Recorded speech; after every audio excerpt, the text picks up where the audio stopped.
Hello fellow hobbyists, I'm Jason and this is Level Up Hobbies. Today on the channel I'm going to be painting up Sigvald, the Prince of Slaanesh. Now this is a very detailed model from Warhammer Age of Sigmar, and I tried a couple new techniques that I really enjoyed. Some of them were more successful than the others, but you'll get to see all of that in just a moment, and in the meantime let's go ahead and jump in and start painting. I'll see you at the end. So I kept the model in sub-assemblies for ease of painting, and I primed the entire torso and everything, base, all of that in black, and then the head and hair I primed in white. I followed all of the black with a base coat of Baraknar Burgundy, and I try to really work this in, like keep this like down in the shadows, but I end up kind of covering everything on like the torso and legs and everything at least.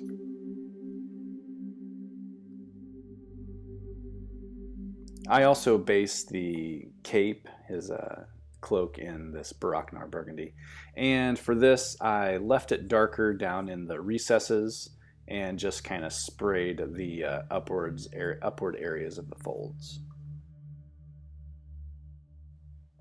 And now I start building up highlights using Liquitex white ink. I did this way, having the burgundy base coat and then the white highlights, because I'm going to be spraying this with a fairly translucent gold. And so I was just trying to get some of those pre-shading and highlights done beforehand.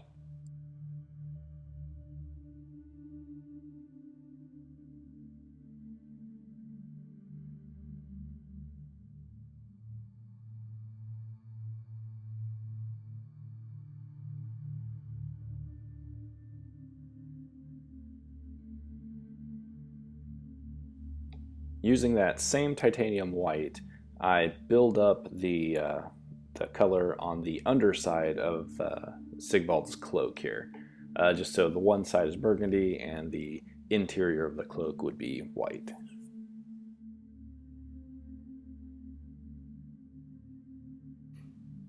And now I grab Liquitex iridescent bright gold ink, and this, if you've ever seen this, it has a really vibrant bright gold color, and it looks great. It's probably one of the best gold colors that I've seen, but I didn't anticipate this. Spraying this on through my airbrush, I have to build it up layer by layer, just very thinly, and in order to get that real vibrant gold color, you really have to layer on that metal, those metallic flakes. And in doing so, I really pretty much just destroyed all of that underpainting that I had done previously. So I overpainted my shadows and highlights with this, so none of that ended up shining through, which is very unfortunate because I had really high hopes for that. But I don't know, I'll play around with other inks and stuff. I just think with the metallics, it's gonna obscure all that. I don't know. All right. And here's a quick shot of all of the gold armor, and you can see just how reflective this gold ink is. It looks great on here for armor. Next, I create a glaze using Wordbearer's Red and Contrast Medium, and I start painting this in, building up all of those shadows like that I lost. So anywhere that I think a shadow should fall, I'm layering this on very, very lightly and just building that color up. So this will take some time, but it'll give you really smooth transitions, and once you build those colors up, it's beautiful against this gold.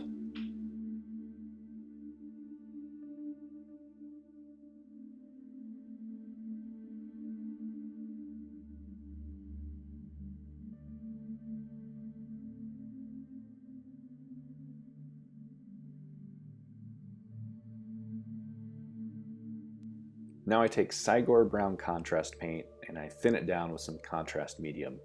And I pull that into the recesses and build up those deepest shadows. This looks really beautiful over that Wordbearer's red glaze, and I was very happy with the outcome here. Here's a quick peek of the chest armor with all of that shading done. I go back over the armor with the iridescent gold, and I just start lightly building up those, the gold, the higher, brighter parts of the gold, anywhere where I may have brought that shade up just a little too high.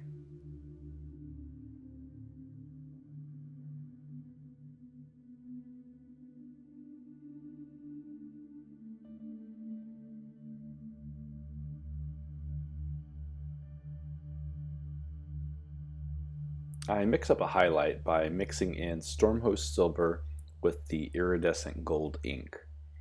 And I just start layering this on wherever I think a bright highlight should be. And the iridescent gold itself was very, very bright and vibrant, but mixing that Stormhost Silver in with it, it just really made it pop.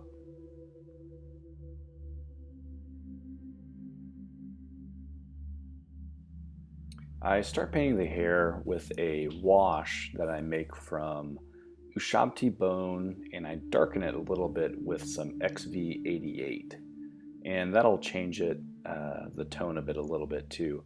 But I thin this out with water, and then I just paint this over all of the hair.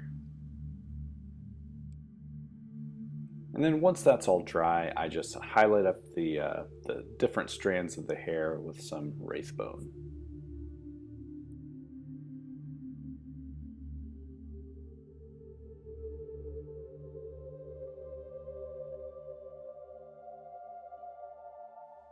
I mix equal amounts of Bugman's Glow and Cadian Flesh Tone to create a base color for his skin.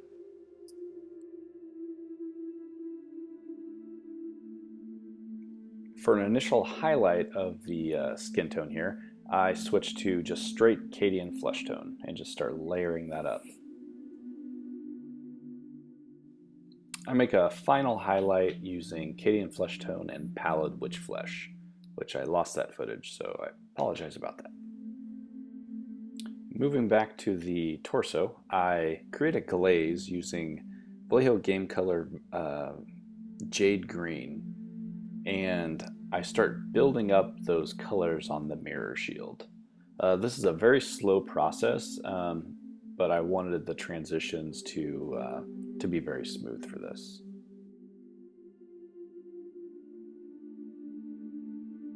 I then wash Pterodon turquoise over the parts that I've painted in jade, just kind of deepen those shadows on the mirror shield. And then I follow that up with a highlight that I made using the jade green and Corax white.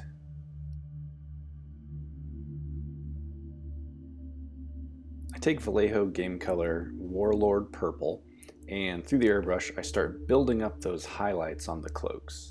I do this gradually. As you can see, my airbrush techniques aren't the greatest, but they're good enough to do this. So I build it up gradually, and you get a nice gradation into those shadows. Gives it a lot better contrast.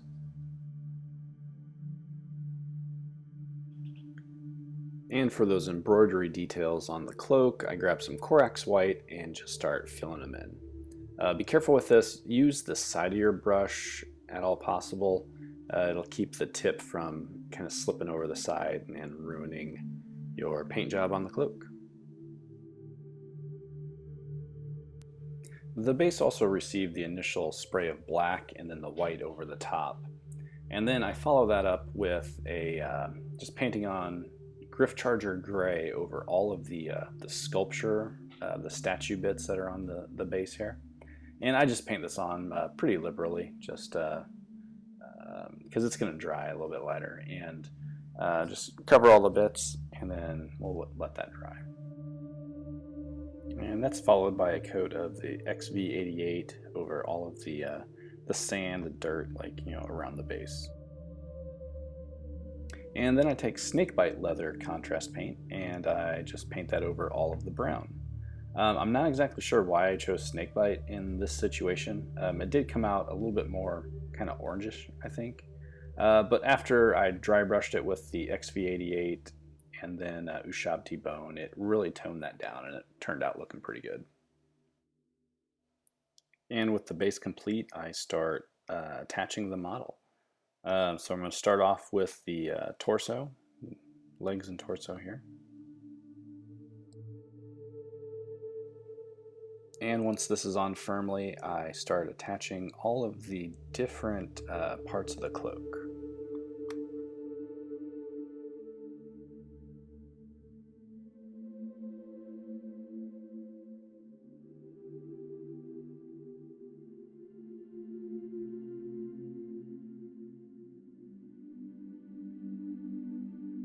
I complete the painting by hitting the edge of the base with some black paint, and then I spray the entire model with some matte varnish to lock everything in. And here we have the completed mini. Sigvald was a great model to paint. It really pushed my experience with using like true metallic metal. I think I learned a lot in just how the highlights and shadows play with each other on a metallic object. I think I could probably push the contrast here just a little bit more and really work those highlights up. I think I don't know if I really need to practice more with like non-metallic metal and also true metallic metal, both of which, you know, I'm not super comfortable with yet. But you know, this was a great learning experience, and I hope you guys watching this can take you know, what I did here, you know, my mistakes and successes, and apply it to your own models. Yeah. Leave a comment down below. Let me know what you think of Sigvald here. But yeah, that's another model in the books, I would say. Thanks again for joining me here. I want to give a shout out to my buddy Tyler, who was gracious enough to let me use the model for today's video. And on that note, thanks for joining me, guys, and I will see you next time. Hey guys, thanks for joining me today on Level Up Hobbies as I painted up Sigvald, the Prince of Slaanesh for Age of Sigmar. Now if you enjoyed this video, please give me a like down below, and don't forget to hit that bell icon and subscribe so you can be notified whenever I publish new content. Thanks again, and remember, build, paint, and play tabletop games.